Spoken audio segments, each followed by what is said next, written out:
Good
evening, everyone.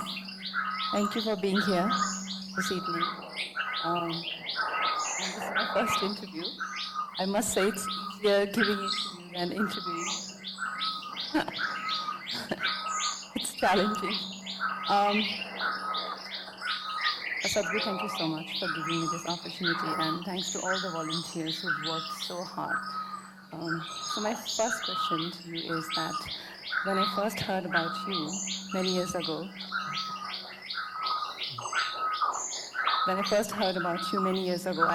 I rolled my eyes and I muttered something about guru types. And until few months ago, when my sister gave me your book, Inner Engineering, which happens to be New York Times bestseller, it changed my perspective. And when I was working on this interaction, I came across few interviews of yours, one of them being with a senior writer from my field, and he was vehemently attacking you. He was trying to frame you for being fake, and he himself is accused of plagiarism. So my question is that why does a person connected to spirituality on its path is everyone feels entitled to judge them? And honestly, if it wasn't New York Times bestseller book, I would have not read it. What is it about the West stem that we can't do without it? I mean, there's so many books, and unless Americans don't approve of it, it just doesn't make sense. Why is that? This is multiple questions. About people's resistance to someone like me. When I say someone like me, someone who is not messed with himself, okay? He didn't cut his hair, he didn't do anything, he's simply the way nature intended him to be. That's all the problem they have with me. They think you have to belong somewhere. You have to be this religion or that religion or this party or that party. You got to be something. Today if you look at the world, now that you mentioned America, and it's also beginning to happen in our country in a big way, in imitation of United States, I would say. See, in United States, you talk to anybody, they'll say, I'm a Democrat or I'm a Republican. What this essentially means is, you have no clue what is democracy. If you say, I'm this, and my father also was this, and my grandfather also was a Republican, so this I am. What this means is, you have become a tribe. You've become a tribe, you know. Once you become a tribal war is inevitable. It's going to happen somewhere. Democracy means every time you must see these 5 years or 4 years, whatever the term, how they have functioned, and individually you make a choice whom to vote for. You're already committed to vote to a particular party no matter what. This means you become a tribe. You've gone back to feudalistic way of living, but you're talking democratic language.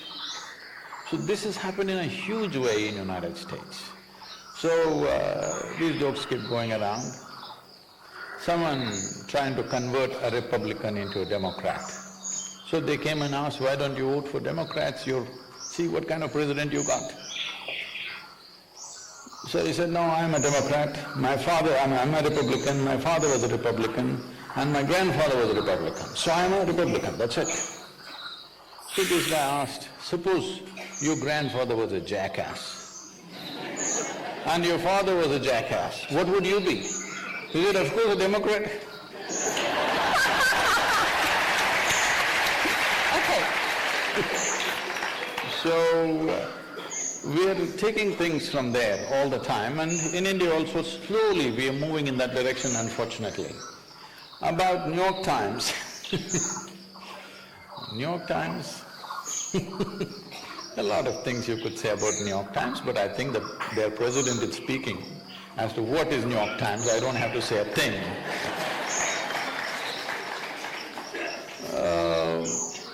We still have not got out of the Firang syndrome. You know what's Firang? I know. Yeah. Of course. So we've still not gotten out of that Firang syndrome, it has to come from there. Today, why do you think so many people are talking about yoga? The yoga they're talking about in India is largely a rebound from the American coast. They're not talking about the yoga that is here. This is the source of yoga. And people's understanding of yoga is… Sadhguru, that brings to me a question about our roots ingrained in yoga and spirituality. But where has it got us as a nation, as a country, as a continent? What has it given us? Like, I know what you say about karma bondage, and I will quote you. No, I'll quote you. If somebody, he says about karma, breaking karma bondage, that if somebody breaks your leg, don't go after that person's leg. Fix your leg and go your way. I understand, that sounds fantastic. But if somebody breaks your leg and you go your way, somebody again comes, break your leg, what do you do? And then why do you others think see… people are so much interested in your legs?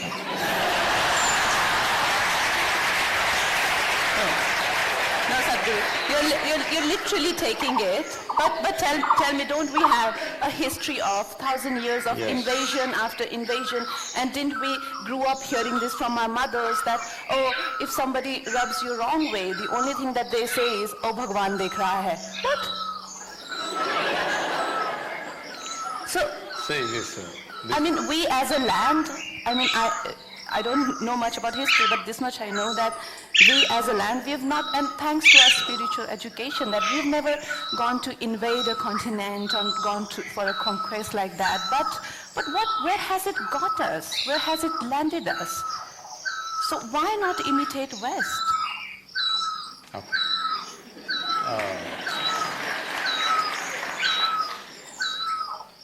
You must give me a few minutes. Okay. You raised a whole lot of things about history. So what has the spiritual process given us as a land, as a nation, as a culture? You must understand this.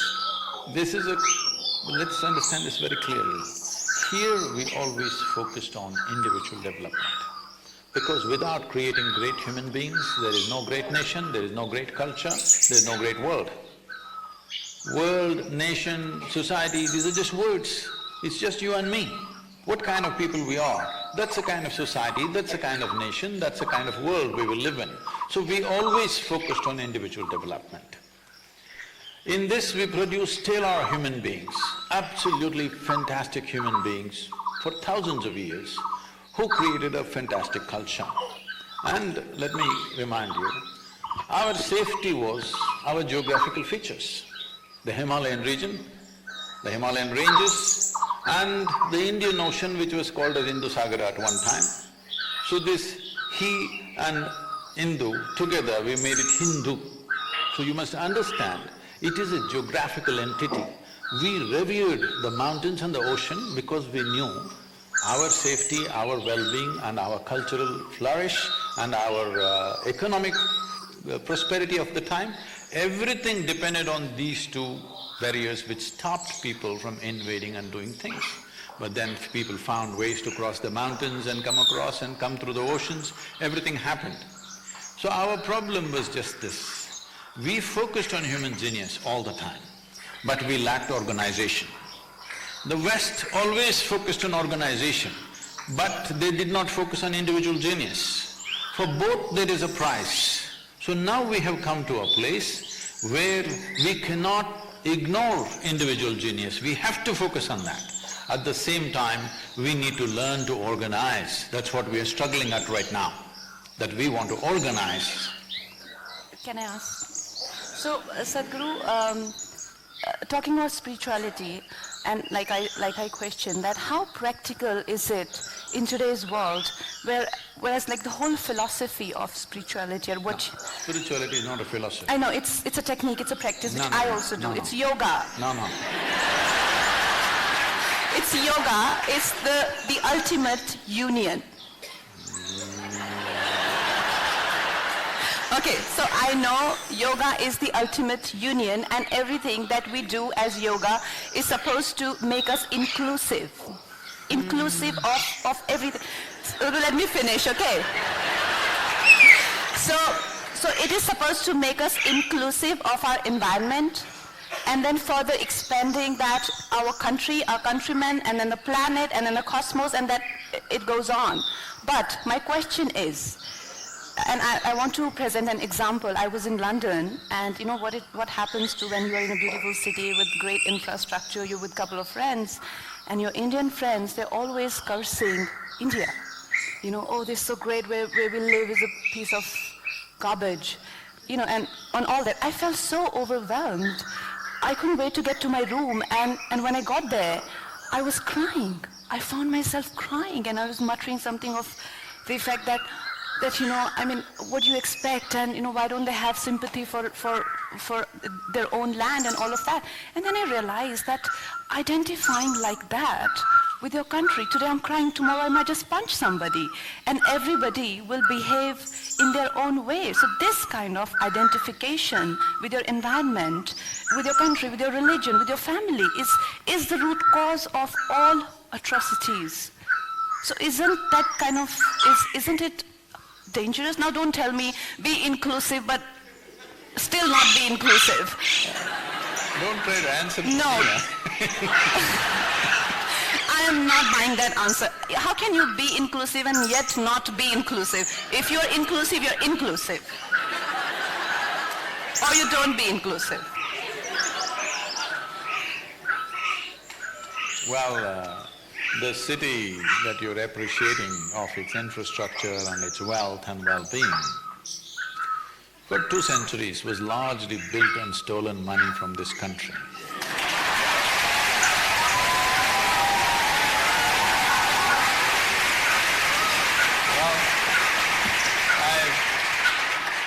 Well, we should not resent our history and develop animosity towards somebody.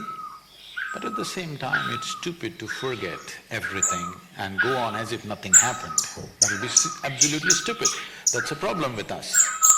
One thing is, see, in this country, what has happened in those 200 years? Don't go back 1,000 years, there have been atrocities, that's a different matter. Even if you go back this 200 years, because we're talking about London, what's happened in this country is not a small thing.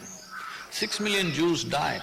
They write and write and write about it, they make movies about it. Nobody is supposed to forget about it in the world, everybody is reminded every day how this atrocity happened to them. But the Bengal famine killed over 3.5 million people in a matter of 3 months because they took away all the food for the World War II effort. And this is not one. The governor in 1860 writes, the fields of India are bleached by the bones of the hand weavers because they destroyed the handloom industry. Yesterday was handloom day or something.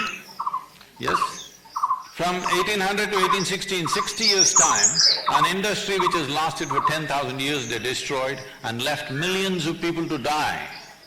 It's recorded in British history and in what they have written, not what we have written, because we write nothing. If we get our breakfast tomorrow, we're just happy. This is a big problem in India because we don't have a sense of history. A history or revenge? No, revenge is not needed because revenge will again waste your energy and your future is wasted if you go into revenge. Sadhguru, this is what I don't get. Now, let me finish this. About what is this spiritual process given to us, okay? The question is, why can't we be like them and be successful? See, why we are like this is because we have realized in a very profound way, most Indian people may not know this consciously, but they know this by life. They may not be articulating this in their mind. Somewhere they know that their well-being is essentially coming from within. Outside arrangements we can make as we want, but me being joyful, peaceful, loving, blissful is most important. Well, that's why I said individually we did great, organization also we had great stuff, till outside people came who had no concern about anything that you think and feel and experience, everything was brutally uprooted, all right? I'll just tell you an example. For example, you come to the yoga center, that region, there's one police station with about 12 to 14 policemen. About 4 are on night duty, that means about 8 or 9. 2, 3 will be always on leave. I'm saying literally there's no law, it's 250,000 people. There's literally no law at all. But still there's no crime. This is spiritual process, I'm telling you. You take away police in New York City, you take away the law enforcement in New York City or London that you're talking about, just see what will happen in 3 hours' time.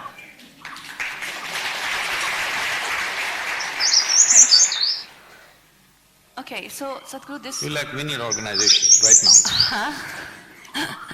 To succeed as a nation, we need organization. Yeah, but the way society has also been handling things is not great. It's not really the best thing. It's not we can't rely on a system like that. You mean like we are largely being organized by society, but that's not the most appropriate way. I mean, authority isn't either, but aren't there is at least a set of rules there. With society, they're really, I mean, more money you've got, you can literally get away with anything. So that's not the best way to go forward. What do you have to say about that? Sure. You're saying in India? In India, yes. Yeah. See, we need to understand this. When the British left this country, the average life expectancy in this country was 28 years, okay? The illiteracy was 93%. There was literally no industry, no infrastructure of any kind. People, some idiots talk about, oh, they built railways. They built railways because they want to move their troops and the goods out of the country. So railways were there, but what were they transporting on the railways? So there was literally no economic infrastructure. Administrative infrastructure in the form of civil services was there, that was to keep control.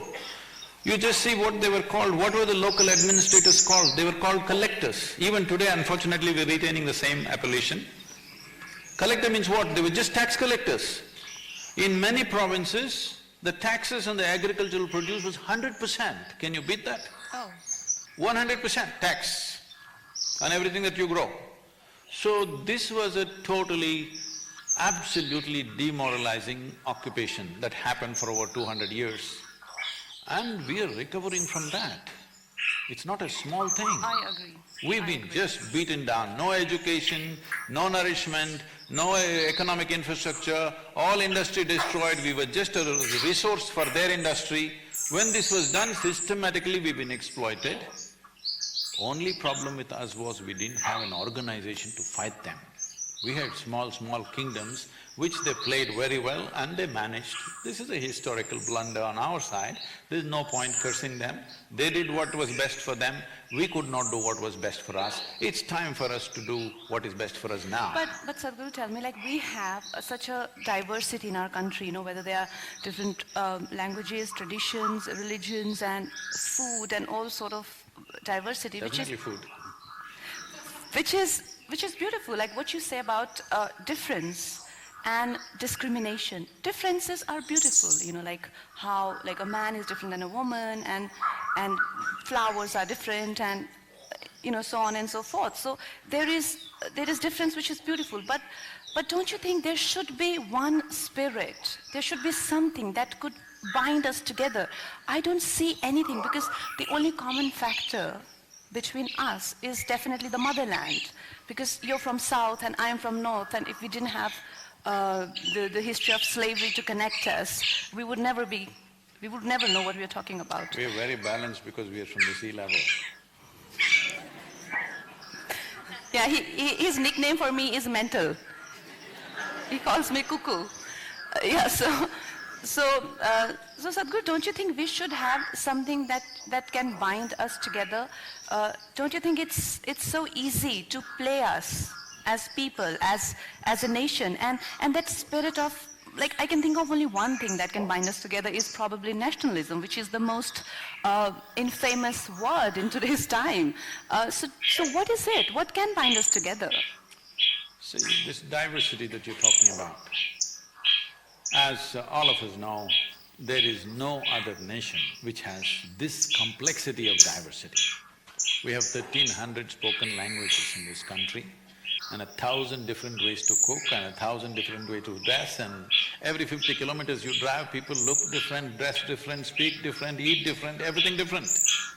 So, this is what also helped us to survive. You must understand this. See, just look at this. Wherever the English went, for example, or before that, the Islamic invasions, wherever they went, they made sure the entire population was religiously at least compromised. Just look at North America, South America, Africa, Australia, wherever they went, they were absolutely nearly 100% successful. This is one country they couldn't figure out because they don't know where the head is. So… Because we're an organism with, million heads, nobody knows which head to cut. So don't complain about this, because this has also been our survival. After nearly 1,000 years of occupation, we've still retained our culture, maybe little bit of distortions here there, but we've still retained it simply because nobody knows where the head is, otherwise they would have chopped off the head. So where's the head? Huh? No, that is the whole thing. You tell me, this whole thing now is leading to something else. Right now there is a huge cosmos. In this, we are a tiny little planet, yes? Yeah. Now, the foolish way of looking at life is that there is a head for this cosmos, there is one God sitting up there and ruling this cosmos. This is a childish way of looking at life. But that's not the way we looked at it here. We saw every organism, every life, every atom has its own head and it's running by itself. It is complete by itself, it runs by itself. This is why in this culture, self-realization became most important, because if you realize the nature of this, in a way you have realized the nature of the entire cosmos, because this idea that there is some central point in the cosmos and there is one head sitting up there is a stupid idea. Modern science is proving that to you beyond any doubt, but we have said this for thousands of years because we saw this is a headless cosmos. Headless is not a negative thing. I know the Western saying headless chicken is supposed to be bad. Yes, a chicken should have a head. It should also have 2 legs. It's important. But this is a headless cosmos, that is why it's so beautiful. So we are just an imitation of the cosmic nature of existence. We are also always headless. But this is why individual genius becomes of paramount importance, because each human being functioning at their peak is important to create a society which is as colorful and as diverse as possible. So what held us together?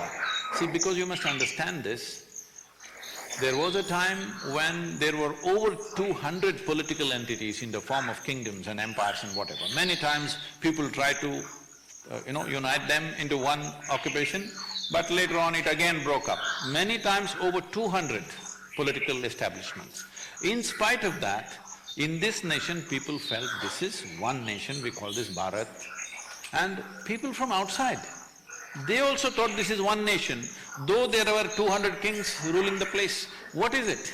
What do you think made them think this is one nation? Even today, if you go to Syria, Lebanon, you will see thousands of women especially named as Hind. They're named as India. Their understanding is Hind means India, and they have taken the name Hind. Even today, thousands of women have this name that they are Hind. So, because forever we've been known as one nation for more than 10,000–15,000 years. This is because everywhere they went, they saw a nation was always built on the sameness of language, sameness of religion, sameness of ethnicity. But they found this land, there is no sameness anywhere. If you look from your neighbor to you, you are a different person, absolutely. You cook differently, they cook differently, you speak one language, they speak another language. But they called this one nation because this was the only nation which was a land of seekers, not a land of believers. This is why we have always identified as seekers. We are seekers of truth and liberation. Our highest value is not God. God means head. Our highest value has never been God. Our highest value has always been mukti and moksha, because this means liberation and freedom. Freedom has been our highest value. Now the so-called liberals are talking about freedom fresh as if they're talking about it for the first time. We've always held as the most sacred thing in our life is ultimate liberation of the human being. Not going to heaven, not the pleasures of heaven have never been eulogized in this culture. So our togetherness came because we were seekers. When we were seekers, the important thing about seeking is this: when you are believers, you will always get together. Because without getting together, see, if you just believe something all by yourself, you look stupid. You need 1,000 people around you who believe the same thing, otherwise you'll feel foolish. But when you become a seeker, you always want to be alone, because seeking is internal and individual. So because we were always individuals, we were never an organized group, we never had a situation where somebody could give us one rip-rap speech and get us all moving. There's never been like that. Still we are like that, I'm glad we are like that, but we need some organization to function in the modern world for sure. And that's a contradiction. It is not. Well, okay, Sadhguru, I personally feel that this whole dichotomy of what's happening in today's society and today's world, that we are individuals and we need to be organized as well, but what we face on every day's, on daily basis, it's something completely different, which I mean, I'll tell you where, for me, like, it's very conflicting, because, like, I'm working on a martyr's biopic where there is a scene that the protagonist, Lakshmi Bai, she goes and she saves a calf. So my crew had a huge discussion. We halted the shoot and we were like, she can't save a calf. It has to be a lamb, because we don't want to look like cow savers. So my point is that when such a prejudice strikes, as a person, you feel very protective of who you are and what your values are, and you want to save all the animals. Why just cow? But you definitely want to save the cow for sure, because the prejudice is really agonizing. But a cow lynching lynching for cow takes place, and you look like an idiot. And then you jump to the other side, which has been always criticizing and never wanting to be protecting cows. And you're like, these people look sensible, and these are so-called liberals. And now liberals, by definition, because I've learned English now just recently, so I have to access to dictionary for everything. So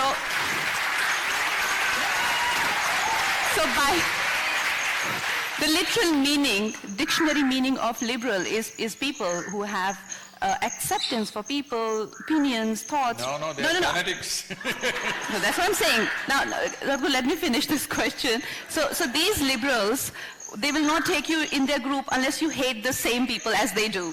So one thing, it's fine if this is for the betterment of the country. You don't mind hating on BJP. You don't mind believing that everything that is being done by, like Amit Shah is practically doing. That's fine. But what is? No, but what I don't get is, this I get. What I don't get is, what is their agenda and plan of action for bringing this country out of the pit. What is that they're doing? So when a war breaks, liberals are the first one to say, for my industry, people say, why should we be bothered with war? We are artists. To demotivating an army man who's protecting the borders for you. A rape takes place in Kashmir and they say, Hindustan raped our daughter. To be pointing fingers at each other when the country is so vulnerable and trying to break a civil war? Is that what liberals do? And you're like, wait a minute, the most sensible thing seems like to be a skeptic. But a skeptic is nothing but a space cadet. Doesn't know where he's going. So right now, we need a definite direction to go into. We cannot be stuck in the unfortunate loop of to be or not to be or not to be. So what to do?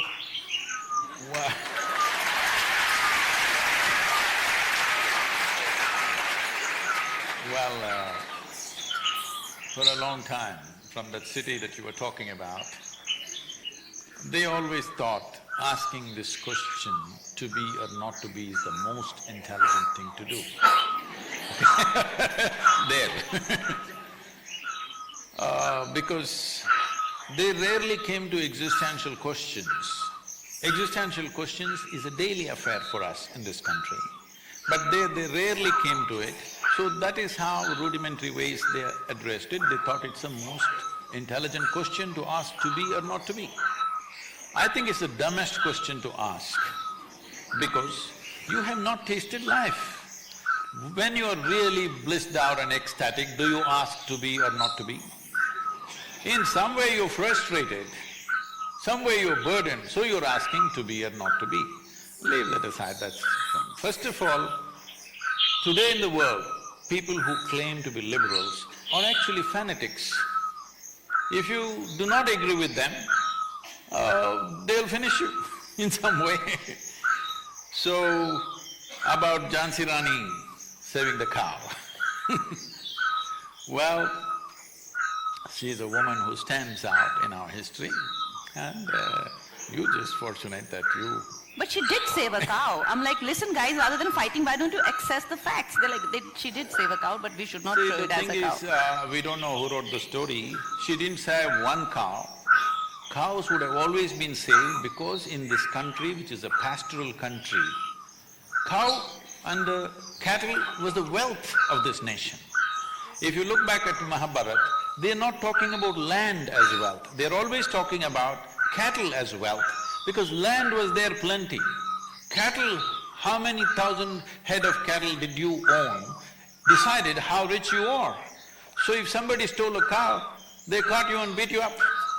All right? Yeah, that's how it is in back home as well. Like I come from a village and sometimes the only thing that they have… So, I'm saying this whole lynching debate that's going on in the country, these people who are talking about it have not seen India. They've not seen India at all. They're just living in cities and television studios and endlessly talking about these things. Let me say this clearly, I have always been connected with rural life. In my life, I have witnessed 3 lynchings. Okay, I witnessed. In 2, they were killed, in the other one, nearly killed. For what? One was because they believed this man could be stealing their children. People lynch, even recently it happened. If you steal their children, if you steal their cows, if you cut a tree and take it from his farm, these are 3 things for lynchings will happen. I've seen all 3 varieties. I tried to get into it and stop this. They said, you don't get into it, and pushed me aside. I knew the local sub-inspector who was a senior in my college. So I went to him and said, you need to do something. These guys just killed a guy and buried him right there in the village. The entire village knows and nothing. He said, you don't get into this. I said, why? He said, see, this is how it is. They have their own law. I am a police officer, I enforce a certain aspect of the law. Rest of the law is handled by them in their own terms. So actually, this is a crowd, because there is no actual total law enforcement in the country. Slowly it is coming, but it has not been there for a long time. People manage their own things. But Sadhguru, there's a lot of other atrocities, like for example… No, there are, but let me finish this, because this is a big issue in the country today. So I'm not trying to prove this is the way to do it. All I'm saying is when mob tries to enforce justice, their idea of justice, this is how it gets enforced. Unfortunately, that's where we are. We need to understand that's where we are. If we want to change this, there are many things we need to do, not going on pointing about somebody saved a cow. Well, when people thought they're child lifters and they killed them, why did you start a debate about that? Because you know if you start a debate about don't save your children, then you will get it back, all right? Cow is an easy thing right now to go at. So this is not about cows, this is not about… whatever is precious to them. If they believe somebody is taking it, they can't call the police, because if they call the police, they'll come after 24 hours. And if they come, there are so many issues, it doesn't directly get settled. So people have their own way of settling. Unfortunately, it is going into a place where people are being killed on the street. It should not go there, means law enforcement needs to come on all levels of life. We have not… law enforcement has not reached the entire geography of this nation. Let's get to that. We need to do that. Sadhguru, I am a Rajput myself, and when the whole Padmavat episode took place and, cutting one of my contemporaries' nose, I was embarrassed. And also when the rape took place in Kashmir, to be pointing out things like… This wouldn't disturb anybody if it was Hollywood, because a lot of them have cut their noses off and replaced. But Sadhu, criminals are not Yes, I know. religions. Criminals cannot be associated with religion. That is just simply trying to I don't think that was instigate… about religion at all. Anyway, that whole movement was not against religion, there are many political aspects to it. When this was happening in full flare, the Padmavat issue, and Prachun is here, so when they were burning buses, then I called somebody, a very responsible person in the country, and said, what is this? How are we allowing this to happen? If you don't like a movie, don't go. I don't go to the movies.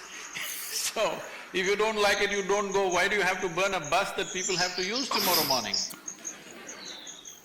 They said, Sadhguru, they have all dressed up 100 women like brides, and they're sitting ready to burn by themselves, volunteers to burn. Today, if we handle them rough on the street, tomorrow if these 100 women, even if 10 of them burn themselves, it'll become an international issue. So let the buses burn for 1 or 2 days, then we will deal with it. I thought this is a strange kind of wisdom, but it is wisdom. Okay. So we need to understand this, instead of giving commentaries because somebody went to Western universities and came back giving that kind of commentary in this country without understanding the realities. No. There are unfortunate realities of various kinds of divisions that people are trying to play up. When they don't get any voice to say something, they will gather one caste together, they will gather one community together, or gather one group of language people together or religion together and do something on the street to get attention. The unfortunate way that this become a culture to get attention is burn the bus. People, tomorrow morning they'll have to walk to their place of work, but burn the bus and get attention. In every other country, if they want to protest, they burn old tires. I think our people don't know how to take the tires out, so they're burning the entire bus.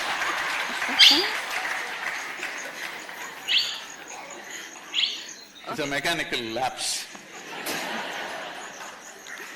Okay, Sadhguru, Indians are doing so well, whether it's the CEOs of Google, Microsoft, MasterCard, Nokia, the list goes on. All the chief executive, I have a whole list of those. Pepsi is out, okay. Yeah, so Indians are doing so well all over the world, but India is not doing well. Why is that? Everybody in the world thinks India is doing very well, but here there is a commentary that India is not doing well. When I look at you, I say you're doing well. When I look at these people, I see they're doing well. But yes, it is a fact 40% of our population is still malnourished, unfortunately. This is because our focus in these last 70 years has largely been to industrialize, build cities and stuff. We have not focused sufficiently on our agriculture, enhancing rural life, Right now, we are pitching very hard to do this, and I think in many ways, the governments of today, particularly the central government, is very focused on seeing this happen. Well, it's not as easy as said, there are many challenges, but a clear plan at least is being evolved, how to make agriculture lucrative, how to make rural living in a village worthwhile, that even if you want to see a cinema, you don't have to go to the city, that living in a village should be worthwhile. So these things are being planned. In some states it's going very fast, in some states it's going slow, but right now the focus is how to make it worthwhile living in a village, that you don't have to… If you want to have a good life, you have to go to the city. This is how it's been in the last 50, 60 years. This, the government is trying to change. All of us should support this movement towards developing villages. If we need to forego a few things in the cities for some time, we should, and allow the villages to develop. Otherwise, you'll have all of them coming to the city. That's the biggest problem in Mumbai. People are just coming in without any infrastructure, they don't know where to be. In most inhuman ways, unfortunately, they're existing because they just come in without any basis. And the life that they go through, the exploitations that they go through, what happens to them is an untold story. But Sadhguru, don't you think population explosion, like China was also facing a similar problem a few years ago and they have tackled it so well, and with us… Don't say well, they've handled it. Because you should know in China, No, I don't know. they were burying live children. Second child born, live children were just being buried in the hospitals. When that video was taken and it went viral around the world, they changed that to giving iodine injections to the brains of healthy children, second child. So you don't have the stomach nor the heart to do anything like that, so don't compare to China. But do we have to control our population? Absolutely. So at least there should be tax on the third child? What is that? At least there should be tax on the third child because they're using roads and river water which you're trying to save, and the oxygen from the trees which I am planting with many other people. So at least two children should be okay, but third one should have tax. Don't say that because I'm the fourth among the siblings.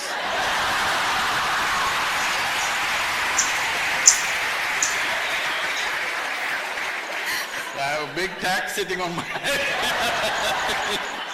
Definitely some incentives have to be done. Right now, when I spoke about this a year ago, there was a lot of controversy in the south. We've been trying to bring this in the villages. A voluntary year of no conception. All we need to do is, because our life expectancy has improved, it's not because an explosion of reproduction has happened. No, that's not true. It is our life expectancy is improving.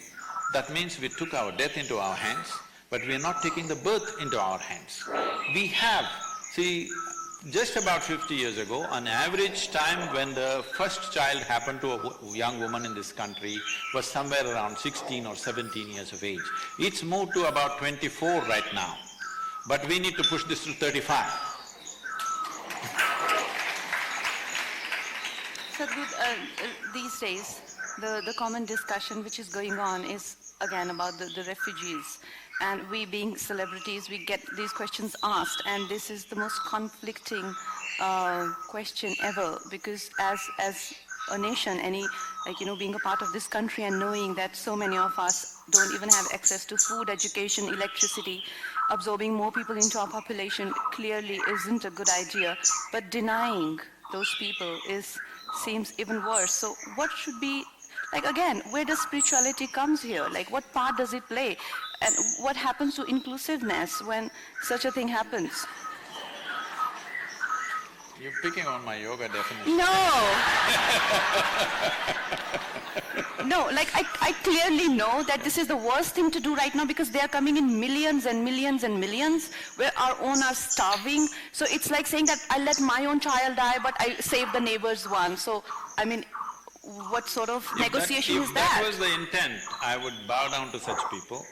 I will let my own child, but I'll save your child. I will bow down to such people if they exist. But that's not the thing. We are trying to project our inefficiency as compassion. I don't like that. We don't know how to man our borders, but we are talking about compassion. That's not the truth. We're just projecting our inefficiency as some kind of a great value. There's no value to that. So, talking about influx of people from outside, see, when somebody comes to the nation's door because they are violently persecuted somewhere, we should treat it differently. After all, they are human beings. But for economic well-being, people are daily porous borders, people are going across here and there, we need to do something about it. If we don't do anything about it, we will be stupid, because you cannot run a nation without knowing how many people and who is in this country. We cannot run a country like that. First of all, we must understand, I am not for nationhood if you ask me. It would be fantastic if we live as one world, but we are nowhere near that possibility, okay? We are nowhere near that possibility. Right now, the best way to address humanity and the largest segment of humanity that you can address right now is a nation. So nationhood is right now very important and a practical solution for humanity as a whole. In the making of a nation, one of the most basic ingredients is the sovereignty or the physical, geographical peace that we call a nation. In this there may be culture, there may be language, there may be religion, there may be everything else, economics, everything is secondary. First and foremost thing is, there is a piece of geography which we call as a nation. Now if you're talking about inclusion, I mean you're right now talking about India, Bangladesh, well, you know, we became two nations or three nations we became two nations in 1947, we became three nations in 71. So some people think we can make ourselves into another 4 or 5 or 6. No, I think we must stop this nonsense now, because people who are talking this do not know the suffering that happened in 1947-48. There are still… I'm sure in this hall there are many people whose parents walked across the border and came at one time. What they have gone through, what they have left behind, the sufferings and the pain, and the nearly 600,000 people who died, and about 2 to 3 million people who migrated from this side and that side. In both sides of the border, after 70 years, second generation of people still are not settled. Many of them are still living like refugees. When this has happened, talking about one more partition is the stupid and the dumbest thing to do. We should not talk about that. Now about the porous borders between India and Bangladesh, well, we've largely sealed India and Pakistan, isn't it? Why? Because they're coming across with guns. Here they're just coming for livelihood. So if they come, we can always… if people come to work, we can give them work permits. They can work here and go back when they want to, as people from Bengal are coming to South India, working for 2-3 months and going back. Similarly, they can also come and go, you can have some kind of a loose structure. But if you just allow people and give them ration cards and identity cards simply without any accounting, this is going to be a disaster. This will lead to all kinds of problems in future. You cannot run a nation without knowing who is in this country. If somebody wants to come into this nation, they must come through the front door, they must ask for immigration and come through the front door. We must have a system for that. We must have a system for that. How can people knock on the country's door and come inside? Not slip in from wherever they want and be wherever they want. That's not going to work. For nobody it's going to work. We have to take steps on that. It can work for a few politicians. Unfortunately, unfortunately, nation's interests are being sacrificed for personal ambitions. That is there in this country, what to do? But it still is a very conflicting thing, because… See, if you want to be really inclusive, we can make the two countries into one.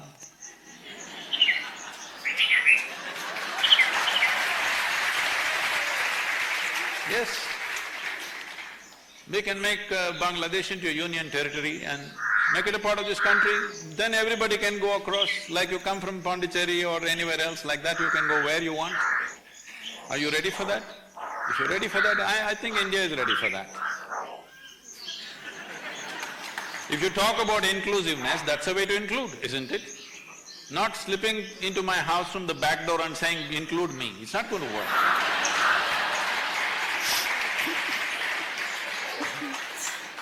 Okay, now we'll move to your favorite topic. What is that? I didn't know you figured out all those things. Okay, now we move to Shiva. So Shiva is what I got from reading about it and doing my practices and spending time with you. Shiva is not somebody looking, like sitting up there and looking at all of us. Shiva is a dimension. It is what they say in science, a black hole where nothingness seems to be the origin of universe, where everything seems to be coming out of nothingness and being swallowed into nothingness. That very nothingness is Shiva. So anybody who accesses that dimension, if you access that, you become Shiva. If I tap into that, I can become Shiva. But okay, tell me that so Adi Yogi, the very first yogi, was somebody who has access to that dimension. So why is it that you are obsessed with Adi Yogi? Isn't it like making it about the container and not the contained? Sadhguru, isn't it like that? Like you only talk about Adi Yogi. It's like Adi Yogi is the container. Till now I have not said a word about him, you brought him. No, but you've made the sculpture of Adi Yogi and you… Yeah, it's only 1.5 years old, but you're not checking what I was doing these 36 years. Let's come to that, that's fine. See, about Adi Yogi is not an obsession, or the Adi Yogi is a plan. I should not… Mumbai is not… No, reveal it. Mumbai is not the best place to reveal it, but now that you asked… So judgmental. Let's go.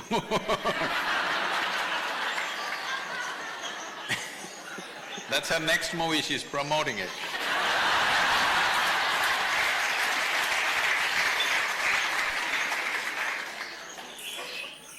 Everybody must watch this Mental and Manikarnika, everything, okay? I'm promoting it so that…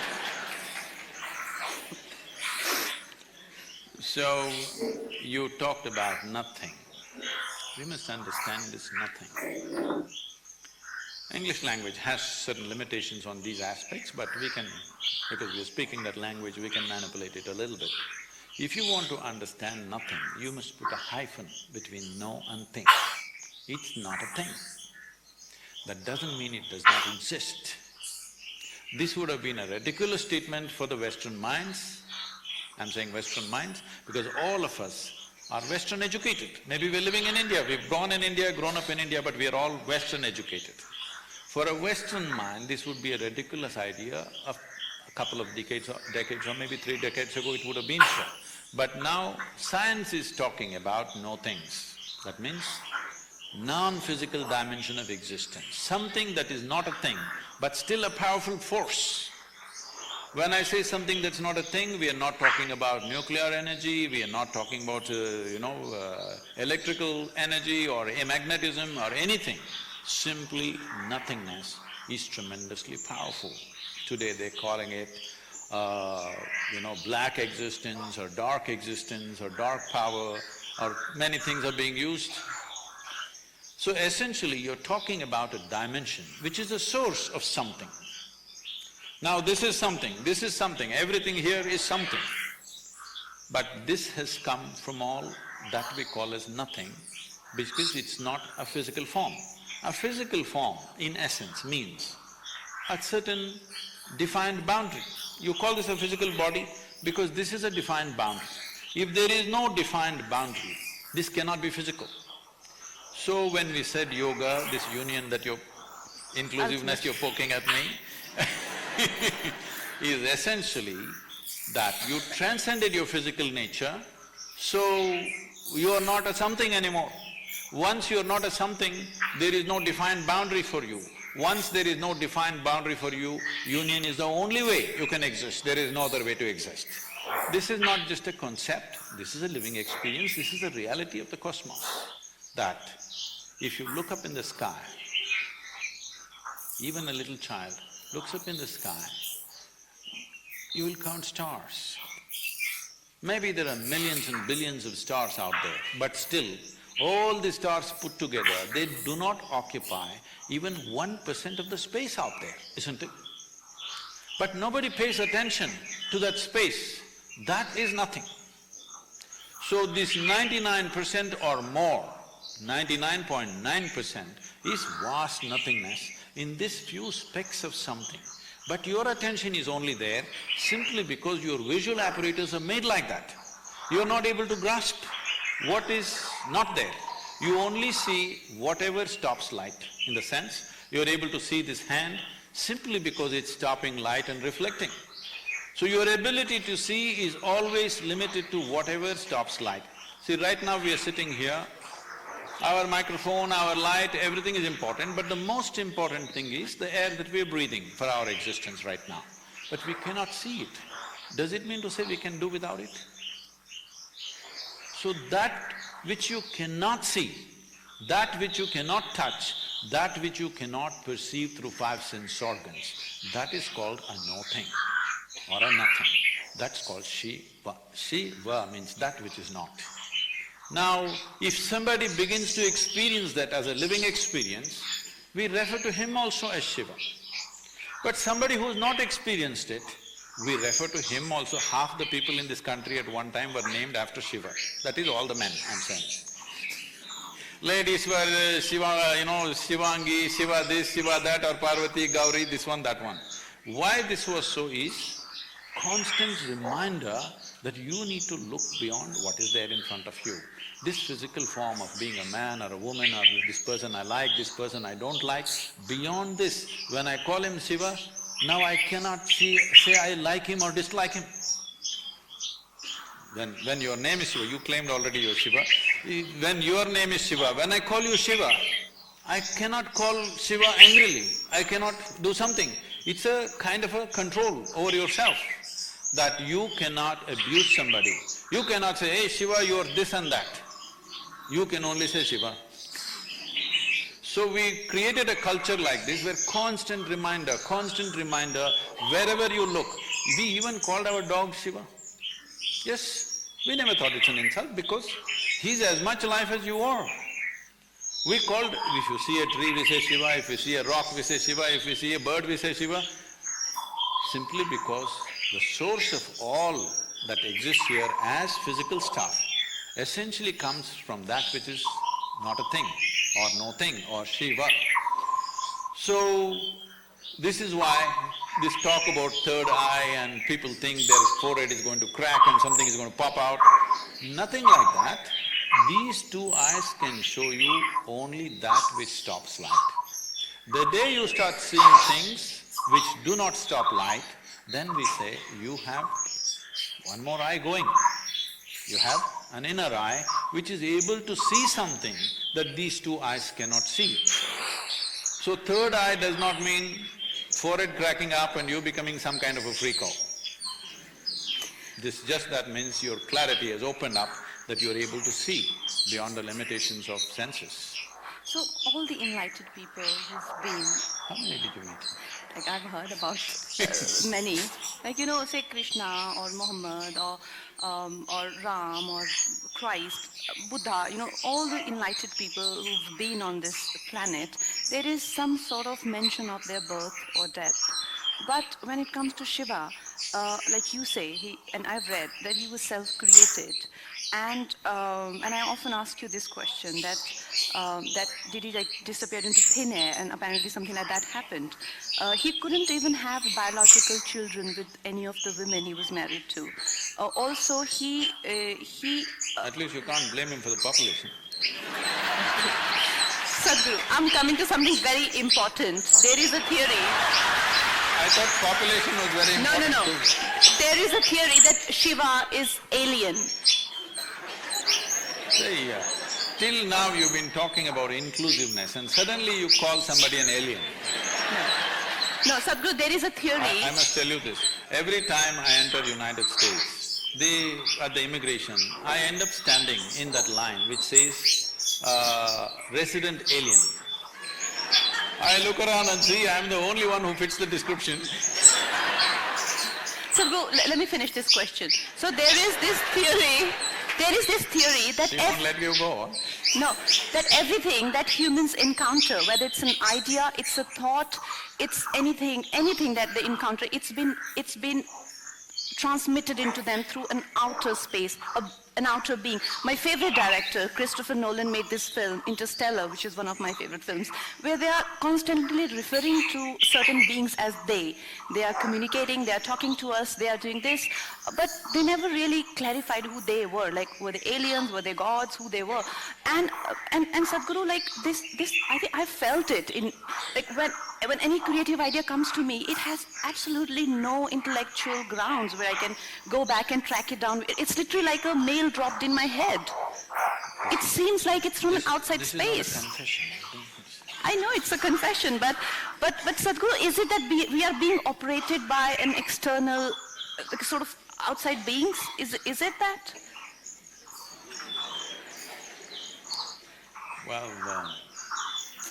people who have no faith in human intelligence are looking up that intelligence will come from somewhere else. What we need to understand is, see, there are certain things which are very significant things in this country which unfortunately this present generation has completely forgotten or very few people are reminded, and the rest of the world, some places they recognize, rest of the places it's not there. What the thing is just this. Here we consider things like this. For example, in yoga, we call your spine the center of the universe, we call it Merudanda. That means it's the axis of the universe.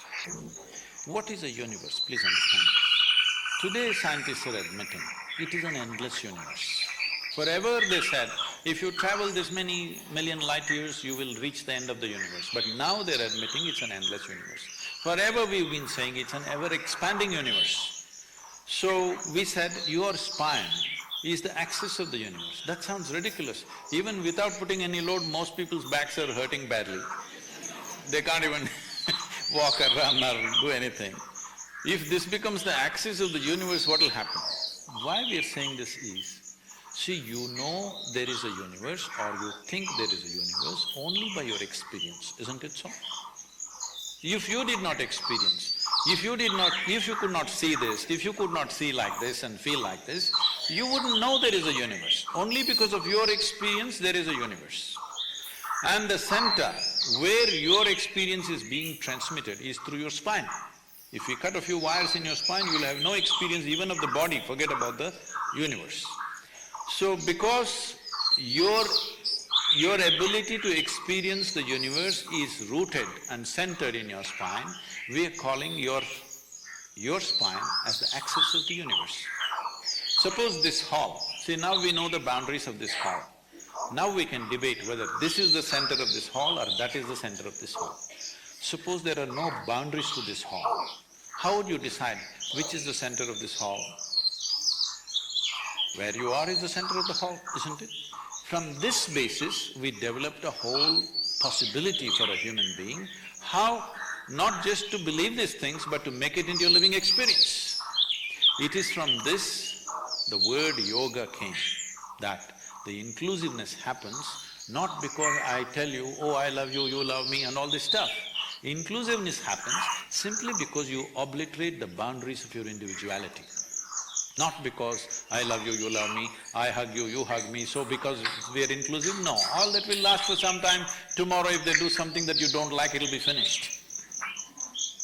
But you obliterate the boundaries of your individual nature, including your body, that you know how to sit here without being identified with the boundaries of who you are. Your physical structure, your mental structure, your emotional structure has a boundary. It may be large or small. No, I'm not talking about body being large. It may be large or small, but it has a boundary. But there are dimensions which have no boundary. What doesn't have a boundary is non-physical in nature. So our focus has always been on that dimension, which is non-physical. That is why Shiva became the most important thing, because Shiva means that which is not, that which is non-physical. Now is he the yogi that we're talking about, is he a human being, did he come from somewhere else? There are many things this audience need to be primed for this, because it's a long story you're asking. I'm trying to encapsulate it in 2 minutes, that's dangerous because it looks silly. There is a book, Arundhati is here, we spoke together and she kind of put it together. And there's a book on Adiyogi, which is going into these aspects, but let me put it across. See, there are things, as you said, there is no parentage. When you talk about Shiva, there is no parentage, there is no place of birth, nobody saw him as a young boy to grow up. All the time when we saw him, he was about the same age. And we don't know where he died, such a significant human being. Even in those times, if he died somewhere, they should have built a temple, they should have built some kind of a monument for him. Nothing like that happened.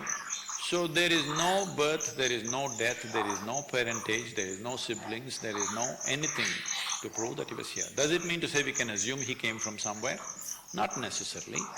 But in many of if you look at the lore, it's very common to refer to Shiva as Yaksha Swarupa. This means, Yakshas means always those kind of beings which are not human, but who's supposed to have existed in the natural environment in this planet, in the forests and other things. Whatever we were referring to, some kind of beings or creatures or whatever you want to call them, who are not human in nature. So many times in the lore, you will see any number of songs and other things talking about Shiva as a Yaksha Swarupa.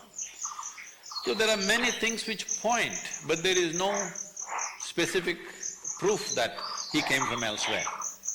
One thing is the level of intelligence in terms of his mathematics, his music and his geometry, what he thought in terms of that.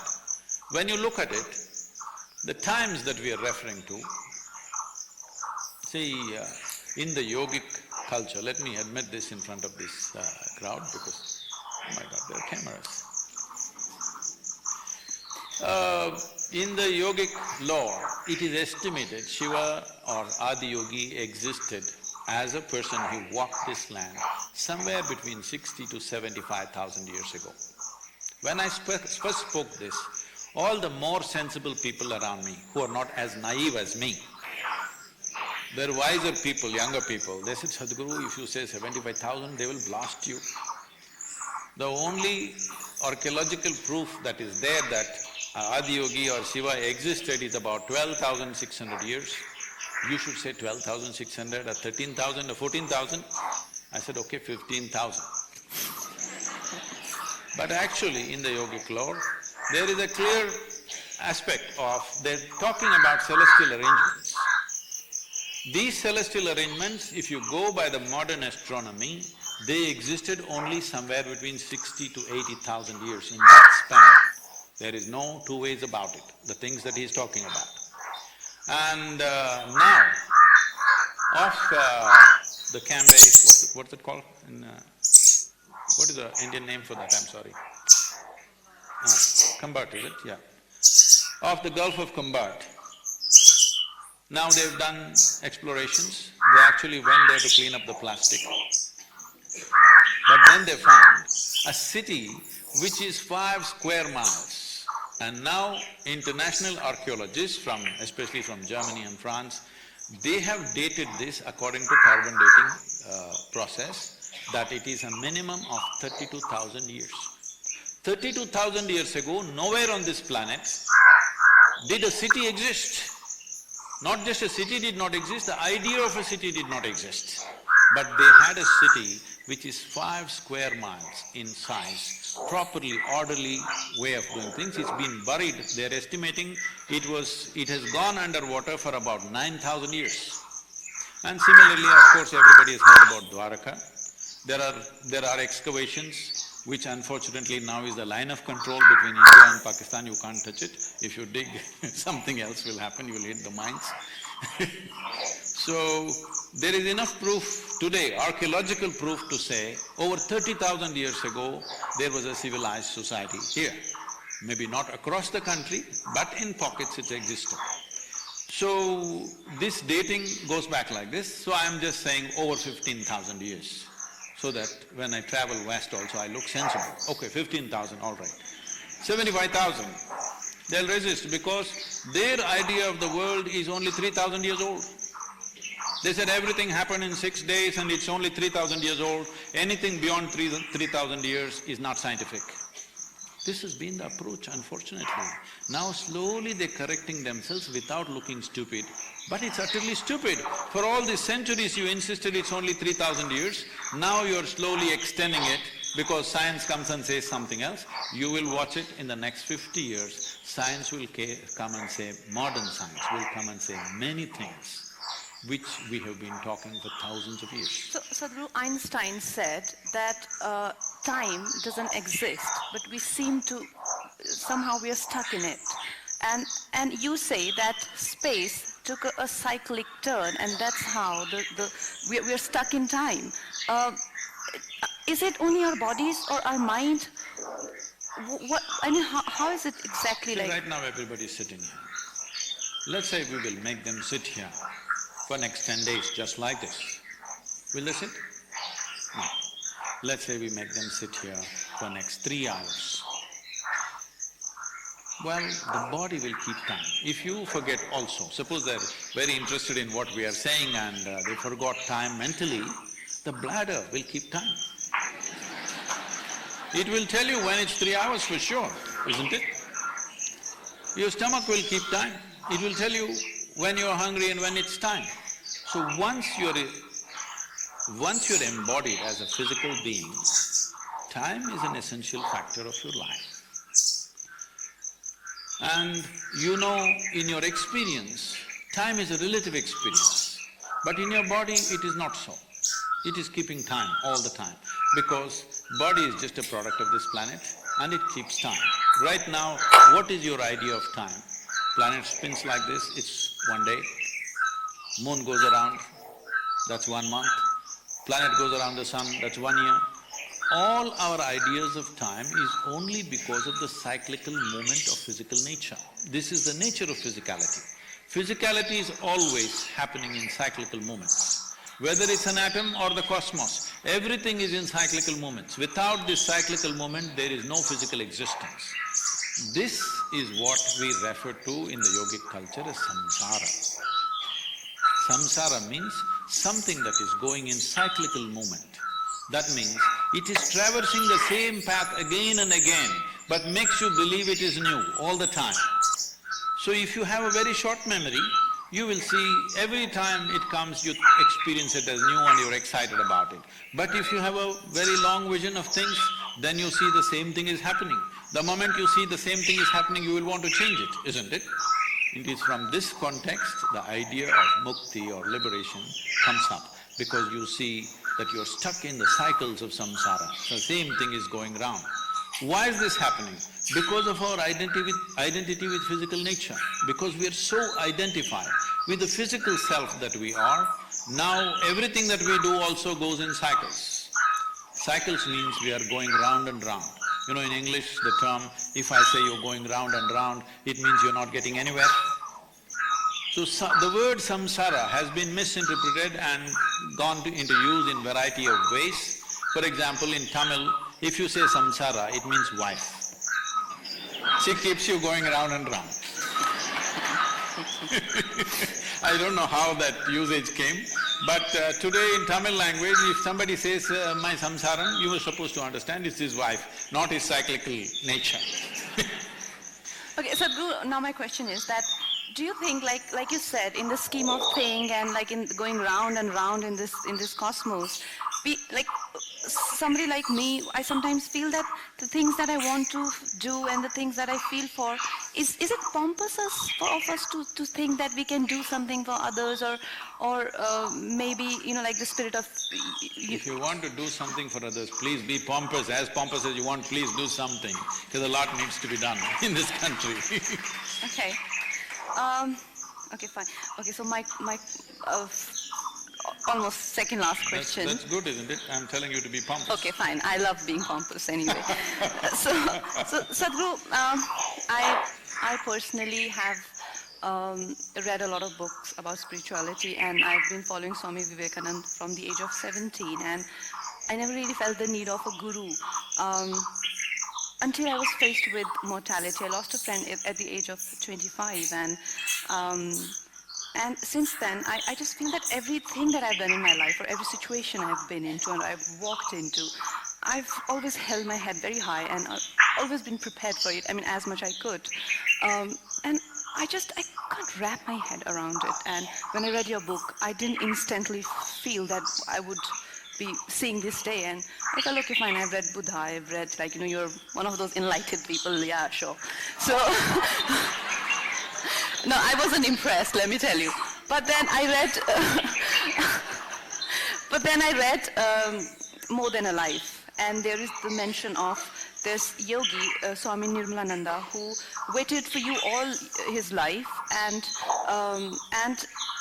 apparently you were supposed to guide him to Mahasamadhi. Now, Mahasamadhi is something that I've only heard of in stories and in myths and all of that, like where you willingly walk out of your body because you think that's the best thing to do at that point of time. Now, that seems too fantastic. And I mean, looking at how our society, that euthanasia has been being legal now, and the kind of resistance, like when your wife heard about the process, she showed extreme desire to adapt to that, and she acquired Mahasamadhi in the middle of like thousands of people. It's written elaborately in the book. And Nirmalananda was opposed by the government. He was not allowed to be able to take Mahasamadhi. The liberals. Yeah, because apparently they were like, you can't take Mahasamadhi. And so, I mean, don't you think, like, we as people, we have stopped to discuss death? Because shouldn't we be prepared for that day? And when I got to know that you can, I mean, since then I realized maybe you can help me someday. I'm not saying now, but someday.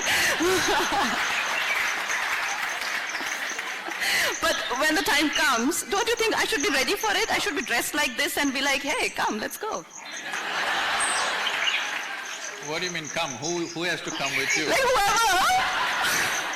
whoever comes at that point of time. So, why is it pushed under the carpet? Why don't we talk about death? It's not under the carpet, it's just that's why I said, all of us, we may call ourselves Indian, but our minds largely have become Western because our education is like that. And you do one thing in Mumbai, you go and just look at people below their knees. You will see at least 45% of the people are wearing only blue denims, okay? I'm not against it. I lived in it at one time for almost 7 years, 8 years. I wore nothing else but blue denims. It was like a philosophy, not just a clothing. So today that number has increased in a big way. It's American workman's clothes. It's spread around the world. And because workmen wore clothes which were… because of work, it wore out, Our parents would wear out riding motorcycles, it would wear out, we would put a leather patch and this and that. But now people are buying pants which are torn, all right? Paying more for the tear, you also… So, why I'm saying this is, because of this imposition is not small, it's taken a huge footprint in everybody's mind. In this culture, we talked about samadhi. It's a very commonly used word, but unfortunately people think samadhi means it's a gravestone. No, samadhi means sama and di. Sama means equanimous, di means buddhi. If your buddhi or your intellect becomes equanimous, when we say equanimity, we need to understand this. The reason why you're using your intellect so extensively is because you've been trained to discriminate between this and this, between everything and everything. And we create… intellect is the thing which creates division between everything. For us to function physically in this world, I must know here which is me and which is you. I must know here what is a chair and what is a floor, otherwise I won't know how to operate. So for practical purposes life, essentially for our survival, intellect is of paramount importance, no question about that. But this discriminatory dimension, if I ask you, I will leave her alone, okay? I will ask you, suppose there is a choice between having a sharp intellect and a dull or blunt intellect. What is your choice? You must choose, I'm going to bless you right now. Sharp. So essentially, intellect is a cutting instrument. It's a knife. The sharper it is, the better it is. It cuts everything. Why is cutting important? See, what is the nature of science that we learn today? If you went to a biology class, for sure, if you did not cut a frog or a cockroach, at least a flower you opened up. If you open up this flower, you will understand so many things about the structure of the flower, how it functions, everything, but you will not experience the flower because by the time you're done with it, it's finished. So if I want to know you, I think I must dissect you. I've come with my scalpel. You think by dissecting you, I will know you? By including you, I will know you. By embracing you, I may know you. But by dissecting you, I will not know you, isn't it? So when the only instrument you have is a knife, and with that you try to do everything, I must tell you this. That was a time when I crisscrossed India on my motorcycle. It seems, where is Boman Irani, is he here? They're bringing back Java once again into the country, I believe. Well, I rode probably the SD motorcycles like nobody. I was doing around 55 to 60,000 kilometers every calendar year, just riding across the country without purpose. So at that time, I don't know whether I was in Madhya Pradesh or I was in UP. The whole night I've been riding. Early morning, I come to a place and I want to have some tea and rest for some time. Then, I always fix my motorcycle on the street by myself. But I thought I saw a garage. It was named, handwritten, Mubarak Mechanical Works. I looked at Mubarak Mechanical Works and whole night I've been riding, I didn't want to dirty my hands now. It was a simple thing, I had to just tighten the chain, just take off one link and tighten the chain, that's all I had to do. I thought this guy can do it. So this young, very enthusiastic mechanic came out. And I said, why don't you just take off one link and tighten my motorcycle chain? Then he came out. Then I saw the only two tools that he had in his hand was a chisel and a hammer. Then I said, wait. Then I walked into his little shack of a mechanic shop and looked inside, there was no other tools, only one hammer and one chisel. With this he does everything. Once he works on your machine, nobody else can work on it anymore, it's finished. I said, okay, Mubarak, you don't touch my motorcycle like this. So right now, a whole humanity has become like this. The only instrument they have is a knife. With this knife they cut, it's an efficient tool for cutting. Now you want to stitch your clothes, you stitch with a knife. This is what has happened to the denims. If you do everything with a knife, everything will be in tatters and it's horrible, isn't it? That's all that's happening to us. We are trying to handle everything with one dimension of intelligence that we call as intellect. There are other dimensions of intelligence within us which is completely unexplored. So samadhi means to get your intellect to a state of equanimity so that it does not interfere in your perception of what really is the nature of existence. Right now, the only thing that's interfering in your life is your thought process, isn't it so? If I ask you to sit and meditate right now, you think somebody next to you is going to poke you? No, they are fine. It's your own mind, isn't it? People say they're depressed, people say they're agitated, somebody is manic, somebody is angry, somebody is miserable. No, all this is not happening. The only thing that's happening is your intelligence is turned against you, you're not getting it. You think you're suffering because of something. No, your intelligence is turned against you and nothing else. You have a knife and you don't know how to handle it. If you have a knife and you don't know how to handle it, you'll cut yourself up. Do you need any assistance from outside to make yourself miserable? You're very efficient, aren't you? If you're alone and you're miserable, obviously you're in bad company.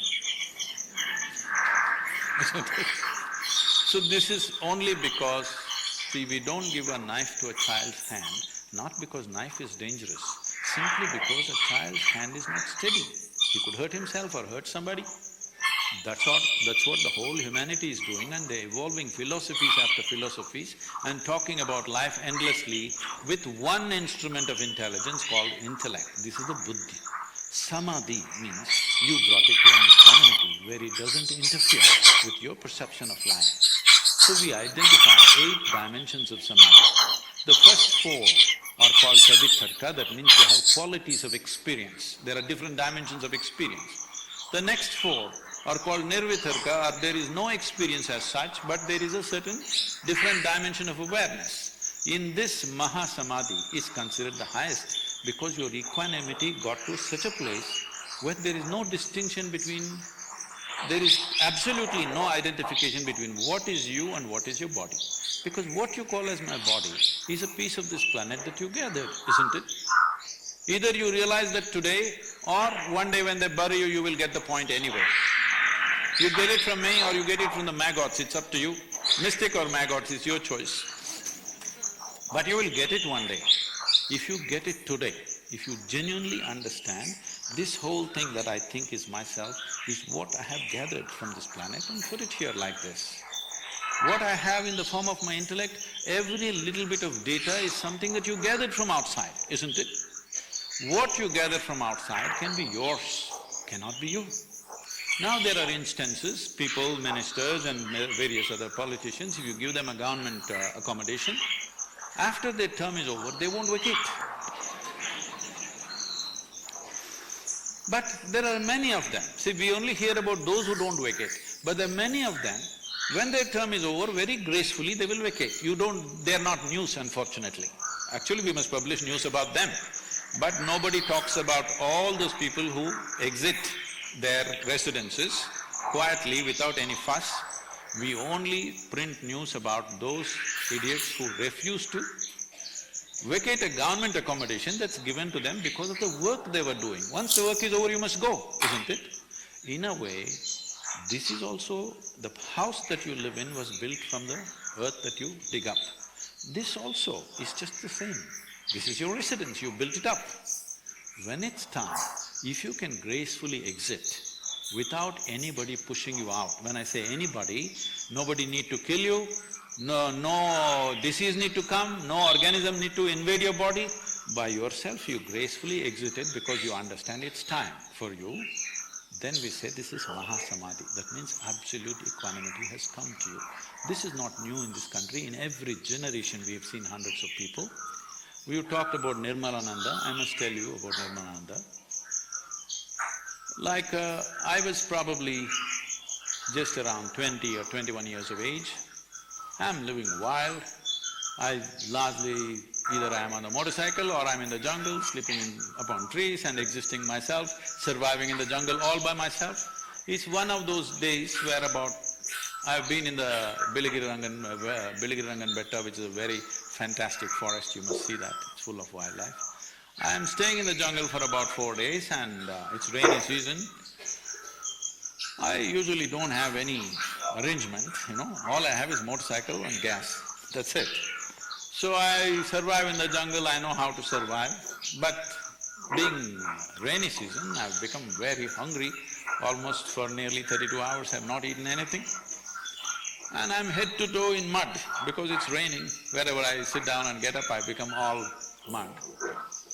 Then I came up the hill on my motorcycle. There were no restaurants, there was nothing at that time in that place. There was just one temple and the temple was closed. There was no food anywhere. Then I saw this little ashram, 4-acre ashram. Then I rode in. Those are times, even in college, I never got off the motorcycle. Even the first floor, I went on my motorcycle, okay. In our house, going into the house, coming out of the house, we always went on the motorcycle and came out on the motorcycle, steps and everything. So I rode up and there were about 6-7 steps to go to his little hermitage that was there. I rode up that and I'm explaining this simply to make you understand how wacky the mind is. Always our motorcycle will never have a stand, okay? It will not have a stand, it will not have a battery, it will not have many things which we think is extra weight. We've made it minimal. So I go and park the motorcycle leaning on his cottage like this and I get down and I'm wearing ankle-length boots full of mud from head to toe. I take off my helmet and look at him. He just looks at me like this and laughs and tears start coming in his eyes. So what's wrong with the old man, He's like in his 70s, I'm 21 or so. Then I said, I need to eat, I'm extremely hungry. I was ready to eat him. Then he did something that I could never do. Never in my life I had bowed down to anybody, forget about that, I have never been to a temple. I have not done this even in front of God. My mother says, hold it like this, no, I'll stand like this. I won't do this, I'm confirmed, whatever. So this man comes and falls at my feet, and my muddy boots, he holds it in his hands and weeps. I just kind of, it was just shook me because he's a 70-year-old man. Then I said, no, what are you doing? I just need to eat, I don't need this. Then he took me inside and he tried to unlace my boots. I said, don't do that, and I put my boots outside and went inside and sat. He baked some bread, he had nothing else, he bakes his own bread, he baked bread and he gave me a jar of honey. So I ate it up and then we started talking. Then whenever I went that way, because I saw that he had nothing much at all, I would take him a bunch of bananas or some apples or whatever fruits that were there, and he always gave me a can of honey to carry back. So this became a quiet… because he was not speaking. He was for 14 years on silence, so he will only write. So I will speak and he will write, it became a relationship over a number of years. Then, this is 96. It was a big controversy where…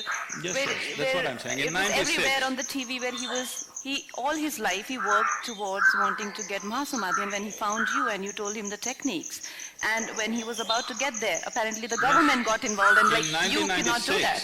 In 1996, he announced, I'm 74 years of age right now, I don't want to die as a rogi, I want to die as a yogi. So when the Uttarayana comes, that is after this winter solstice happens, I will leave my body. He announced in the month of April or May, I'm not very sure. And media got to know. No, media came. Then at that time I was there and he told me this and we discussed a few things, and my wife Vijay and my daughter were sitting there.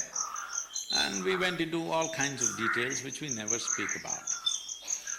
So when this was over, he was all very emotional about it, and then we were driving back. Then I saw my wife was weeping. I said, why? She said, I also want to live like that. Then I was joking with her, okay, when are you going to leave? But then she said, no, I'm very serious, I want to go like him. What he was saying was fantastic, and what you were explaining to him, that's how I want to live. I said, why do you want to leave? Because 12 years of marriage, we've been traveling. People have been absolutely wonderful to us everywhere, but there is no home as such, we're always on the move. So just then, we were building a small place to live. I said, just now you're getting a home after 12 years, and the girl was only 7 years of age. I said, why now? She said, right now, everything within me is wonderful. Everything around me is just the way I want it. This is the time I want to live. I don't want to live when things are wrong. I don't want to live when I'm not well or something is not well. I just thought, because she was intense. Either she was at the peak of joy or at the dumps. She doesn't know in between. She would hit the peak or she would go down, but she never knew the in between. And she's not a great practitioner of yoga or something. She was keeping her normal practice, but nothing much. Only thing is, she was intense person. There was no moment of dullness with her, she was always intense. So she took up the sadhana so intensely. From the month of August it started, and she started announcing to everybody, in the month of February I will leave. I said, why are you talking about this rubbish? People will make a joke out of you. She said, no, I'm leaving in February. And she started telling the girl. I said, please don't disturb the girl, what will she think, 7-year-old girl? But she brought the girl to that level of understanding. The girl's birthday is in March, this is in January. Then we went to see Nirmalananda for the last time. He wrote a letter to me saying that this is the last letter, and he was writing every day 100 letters to people all over the world. That's his only communication. So he wrote one letter to me saying this is my last letter, and so we went to see him. He left on January 8th or 10th, I don't remember. But Sadhguru, there was a lot of resistance for that. When he said he'll leave on this date, the so-called rationalists moved the court. Imagine the very day which you're preparing for so many years.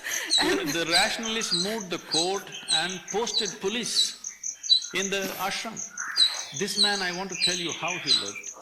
He has a small Ganapati temple. If he wants to do puja, he will wait for the flowers to fall down from the tree. He will not pluck. He doesn't want to hurt the tree.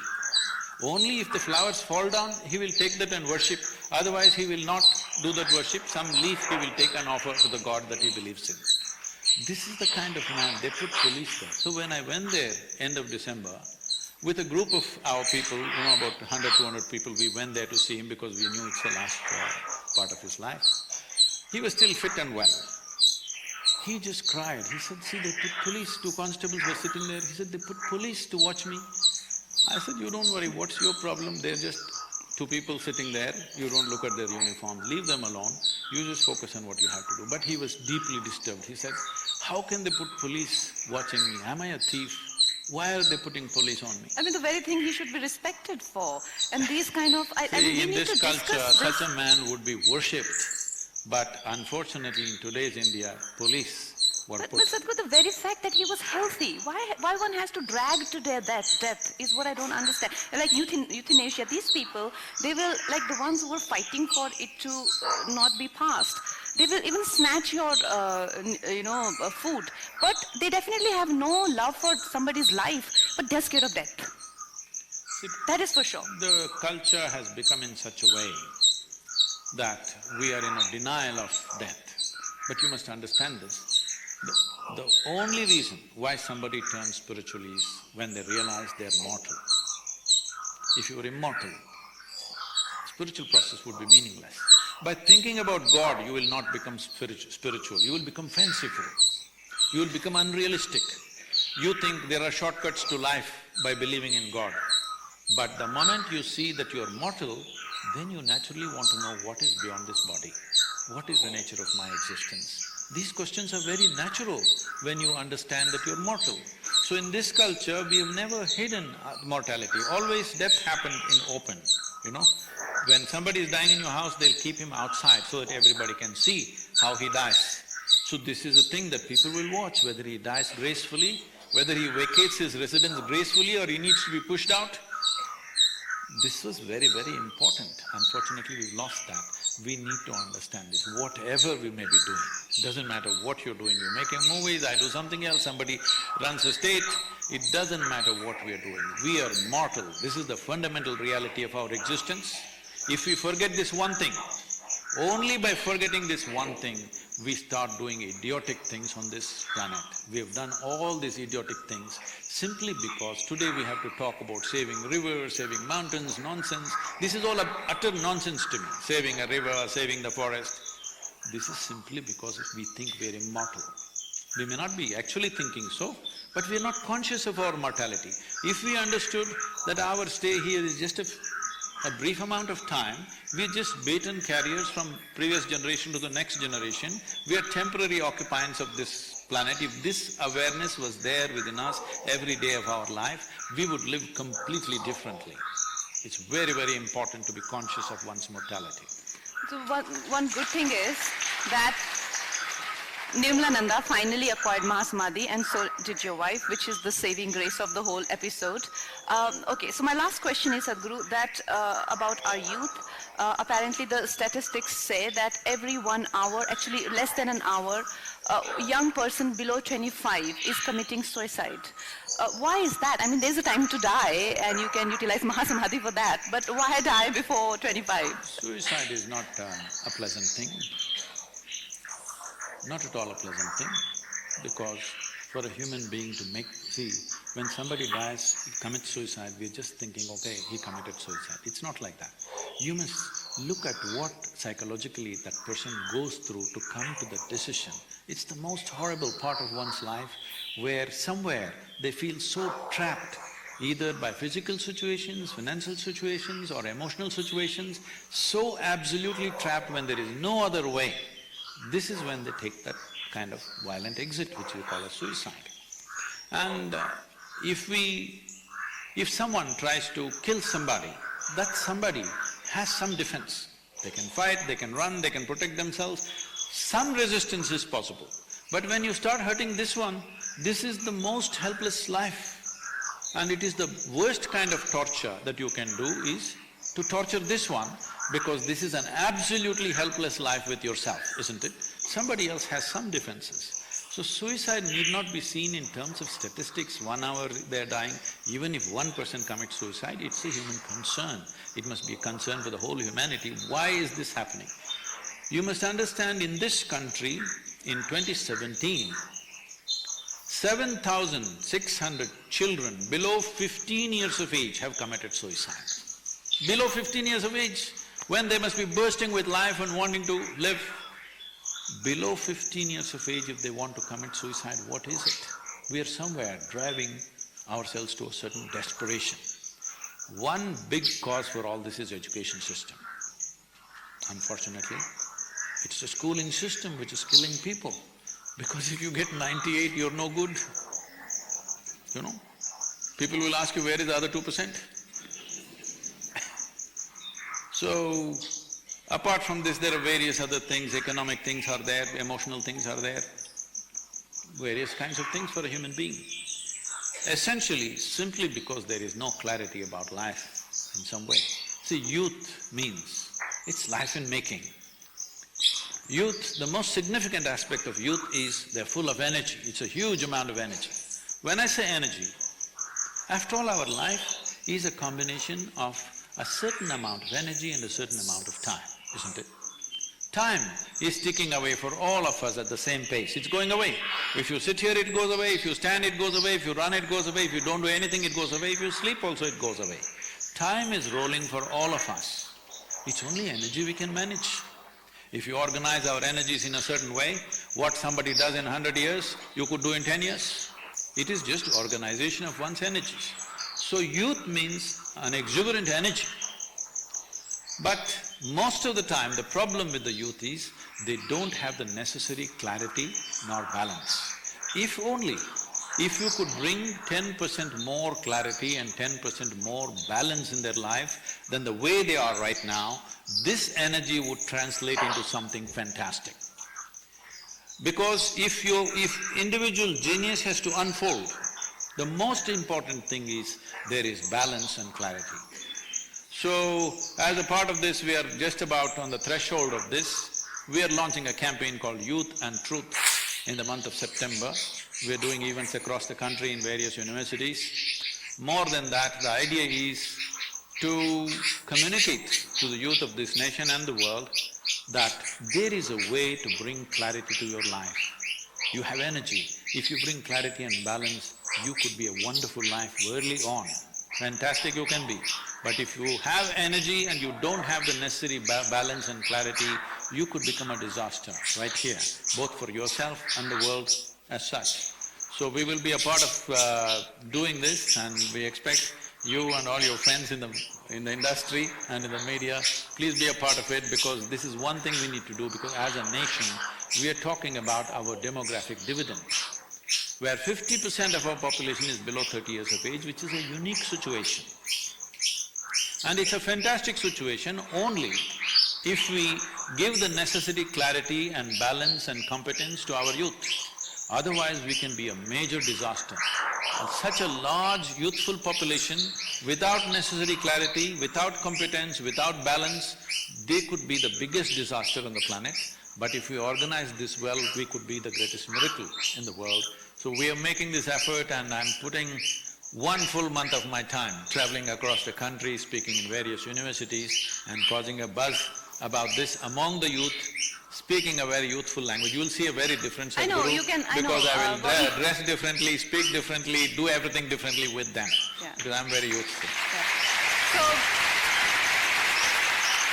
So my message to all the youth who are going to participate in this, you can ask Sadhguru all kind of questions, about monthly cycles, about sex, drugs, all the scandalous questions They know all those things. No, they don't. Sadhguru, they are being a victim of drug overdose. There are so many, drugs has become a big epidemic, especially in schools and colleges. So guys, I look forward to those conversations and ask exciting questions. Okay, this is being pitched as Youth and Truth, unplug with Sadhguru. Ask whatever you want. Ask whatever you want. Nothing is a taboo. Yeah.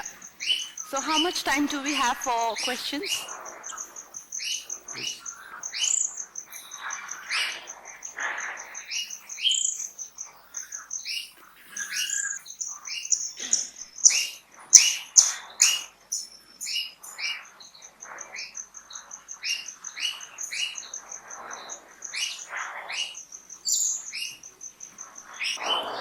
Namaskaram Sadhguru. I would like to bow down with all my knowledge and all Sorry, my it's not clear. ignorance. If you can hold the microphone, Okay. yeah. It's quite safe, you can hold the question. Is this okay? Yeah. So, first of all, I like to bow down with all my knowledge and all my ignorance. Like, I can't tell you how much you mean to me.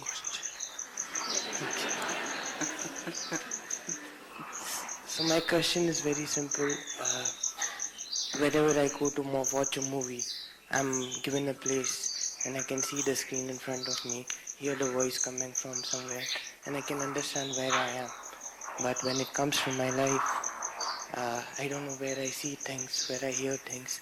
Every night when I go off to sleep, I don't know where I vanish, where I come back from. Something within me, seeing me pass by all that experiences that I have in my life, I've been seeing it, but I can't figure out where I am. I can't understand what's happening. I can see everything, I can feel everything. Whenever my hands get burnt, I understand this feeling, but I don't understand where it happens. Whenever I do my practices, I see, I can't figure out where I am, Sadhguru. Matrix. See, You're in Matrix, like all of us. He said, you're making bad movies. He said that, not me. Because he said, when I sit in the movie, I know it's just a movie. No, you must get lost in the movie, you must think it's life for some time. That's when a movie… He's making comments on you, not me. Okay. So about you not knowing where you are, well, if you're thinking of where in terms of geography, nobody knows where they are in this cosmos. That is the beauty of this. A tiny little blob of a planet in this limitless cosmos is floating around, and here we sit and talk all this stuff. Isn't it fantastic? Isn't it a miracle? Huh? You and me sit here and talk all these things, and we don't know where we are. If you don't know where you are, it's not a problem. It's a geographical issue and there's no issue about it, it's perfectly fine. But you should know what is the nature of your existence. This is very important. If you do not know what is the nature of your existence, you can never ever conduct yourself properly. You may be socially well conducted in a given society, but as a life you will never conduct yourself properly if you do not know the nature of your existence. This is what this entire culture invested in called realization or self-realization, that you must first know the nature of this life, otherwise how will you conduct it? If you do not know the nature of what you're handling, how will you handle it well? How can you handle it well? So, where you are, I don't want to give you a GPS location that works only on this planet. There is no CPS. Cosmic Positioning System doesn't exist yet, okay? So, let's focus on knowing what is the nature of my existence. That'll sort out a whole lot of things.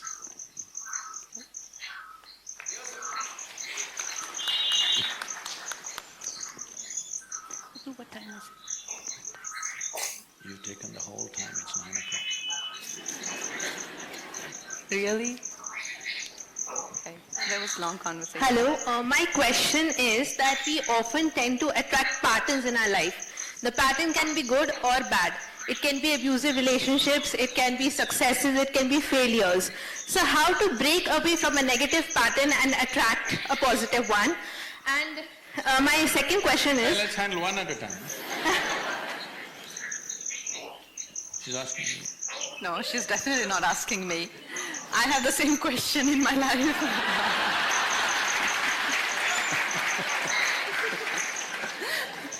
Okay, this is the last question we answer. Yes. So, when we say we have patterns, this is what we said in a certain way. There is a cyclical moment to everything. Our psychological and emotional processes also have become cyclical, largely because of a very strong attachment and involvement with the physical process. And physical process has to be cyclical, only then we exist. Without cyclical movement, there will be no physical existence. Just on the side, if you want some entertainment, you want to know what is the yogic doomsday. What is the yogi? Yogic doomsday. Doomsday, yeah? In yoga, they calculated some 3,200 years ago, 3,200 years ago, they made a calculation and said, every year, this is a fact, every year the moon is moving away from the planet approximately about 32 millimeters. This is nearly 1.5 inch. The orbit of the moon is going away from the planet. So they made a calculation and said, in 28,000 years, the moon will go so far that its impact on the planet will become minimal. When that happens, the human women will lose their menstrual cycles. Once that happens, human race will just peter out. You don't need a bomb, you don't need a flood, you don't need something. Our ability to reproduce will go away and slowly we quietly peter out. Having said that, our physical existence here is only because of the cycles, various levels of cycles going on within us, isn't it? So if you attach your psychological process too much with your physicality, your psychological process also becomes cyclical, and in this, your karmic process also becomes cyclical, so your life starts running in cycles. You cannot avoid the cycles absolutely. The longest cycle that can run in your life is 12.25 years because that is the cycle of the sun. The sun's cycles happen in 12.25 years, moon's cycle happen in 28 days. Our physical existence is based in the moon's cycles because unless our mothers' bodies were in sync with the cycles of the moon, we wouldn't be born. So our physical existence is a short cycle. But other dimensions of our existence is a longer cycle. Let us say your life became a 6-year cycle. Then you will be still fine, you will be productive, but once in a way you will freak on somebody, do this and that, but you'll be still doing things successfully. Let us say your cycle became 3 years. Then you will see you will be still doing reasonably well, but volatile. One dimension of your life will be doing well, whatever you're competent with, the rest will be a mess, it'll be going like this. If it becomes, let's say, 18-month cycle, then you will see every day waking up in the morning is a problem. So many things will happen, nobody need to bother you. Everybody leaves you alone, still you will torture yourself in many different ways. Let's say your cycle becomes 9 months. Once you come below 9 months cycle, then you are serious trouble. If it becomes 3 months, you must be in the asylum, you shouldn't be out. I'm sorry, the next movie. If you get less than 3 months, then your physical existence itself is coming to an end, it will not go beyond that. How to watch these cycles? If you want to watch patterns, don't watch patterns in terms of what happens around you. You must learn to observe the system. There are clear-cut cycles happening. It's very important that you do the necessary sadhana to bring this cycle to the longest possible cycle within the human body is 12.25 year cycle. If you keep your cycle at that level, you will see you will be very well balanced, you will be successful with your life, you will handle your life effortlessly, and no matter what happens around you, everything works for you. Simply because you're in sync, because you must understand your existence is not independent of the sources which create you. Here, every moment of your life, everything that you do, the plant life, animal life and your life is all solar powered. Only if you're in sync with that fundamental energy, you will run with certain ease. Once as you start getting away from that cycle, you will see life becomes more and more of a struggle. If it drops below 3 years, I would say, you will not live a fruitful life, you will live a very fitful life. It's like, in spurts you may do well here and there, but generally life becomes struggle. Instead of trying to settle all these external situations which nobody can settle, okay? You lived long enough to know you cannot settle all the situations in our lives, but if you settle this one thing, bring it to the right kind of cyclical process, you will see everything falls into place for you. Whatever may be happening, whatever the people's intention may be about you, still that will also work out for your well-being, simply because you're in sync with the fundamental nature of your existence here, and that's very important. Thank you very much. Thank you.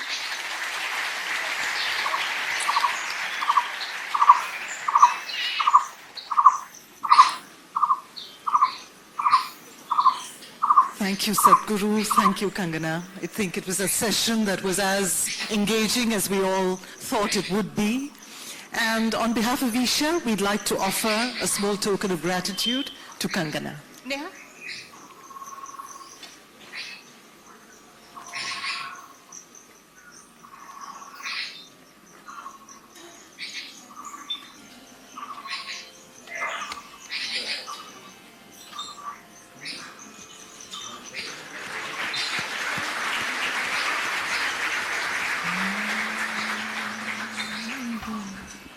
Thank you very much for being here. परदेसी पंछीरे साधो भाई इनी देश राना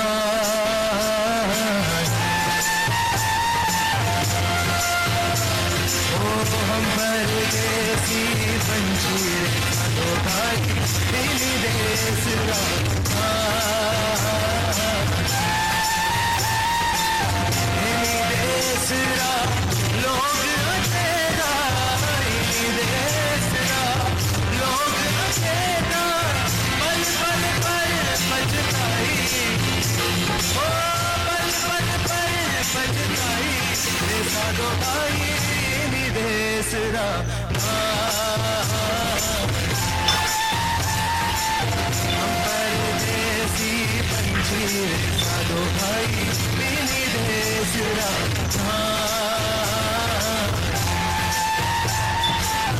इनी देश रा लोग तेरा इनी देश रा लोग तेरा पल पल पर पछताई ओ पल पल पर पछताई रे साधो भाई इनी देश रा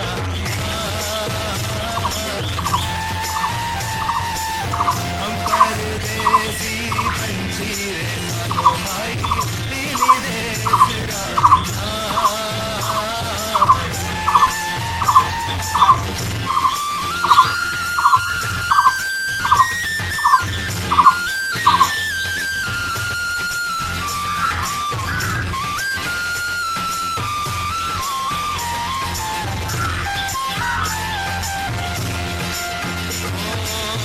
छाया पैर अग्नि को जावे धूप अधिक सिखला